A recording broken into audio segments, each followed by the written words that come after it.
Hi, this is another Mrs. H Psychology little revision video, this time for paper 3, AQA paper 3, and it's the addiction topic. So this little video is just going to deal with the definitions.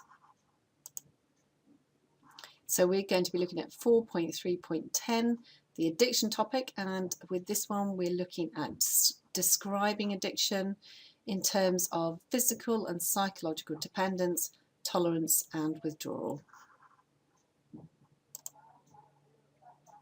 And I'm just going to go through definitions that I've gathered over the years with the old spec and also this new spec, just in terms of defining from mark schemes and using mark schemes to try to be a little bit more precise.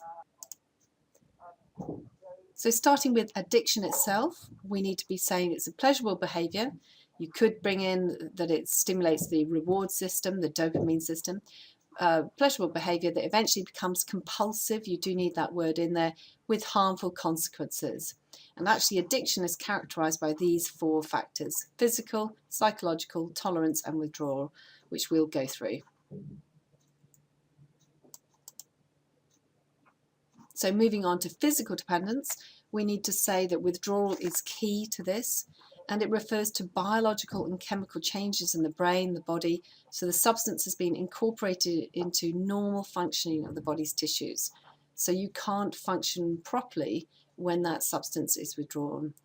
Okay, it's only possible to determine if someone's physically dependent really when they withdraw from it.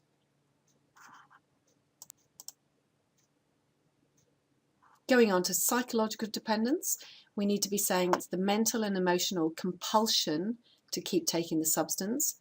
So it's a reliance that develops through learning.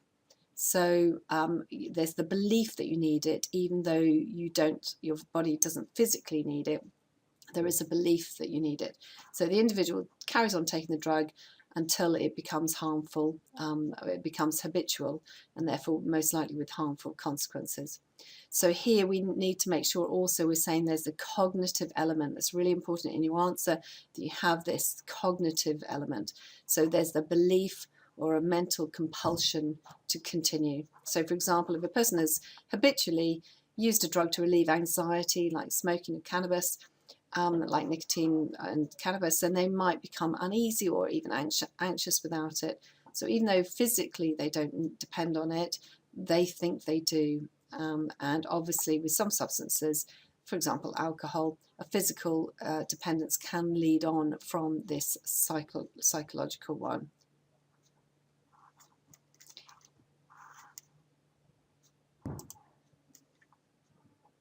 And finally, tolerance.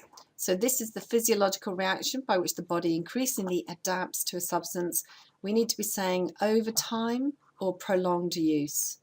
Okay, make sure you've got that in, over time or prolonged use. And so you need larger and larger doses to get the same effect. Finally, here's a couple of exam questions that we've had so far. So this is from Spec 3. So paper 3, Spec 3. What is meant by the term psychological dependence, for 2 marks?